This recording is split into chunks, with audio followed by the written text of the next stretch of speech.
Government जॉबवर आहे ते आपल्या चकलीचे काय करंजी करंजीची तुम्ही कमी करा.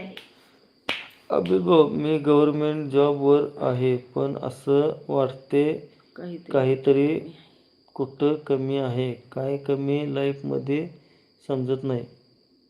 काय कमी आहे ते आता कमी असेल पण आता आपल्या युट्यूब फॅमिलीत तुम्ही जॉईन झालाय ना आता ती कमतरता तुमची भरून निघत्या. टेन्शन घेऊ नका. जी जी पण नाही काही नाही कमी कमी असेल ती. म्हणजे सांग का अमित भाऊ, जो स्वतःसाठी जगत नाही तेच कमी वाटतं मग आयुष्यात. मग एवढं मिळवायचं कशासाठी आणि कोणासाठी? जर आपल्यासाठी जर आपण काही नाही करू शकलो तर मग काय उपयोग आहे? पण दुसऱ्यासाठी पण जगलं पाहिजे हे सुद्धा मान्य आहे. पण स्वतःसाठी तर थोडा वेळ काढला पाहिजे अमित भाऊ, कोणी पण असू दे मग. कारण हे जीवन प्रत्येकाला एकदाच आहे, परत नाही. वन्स मोर नाही.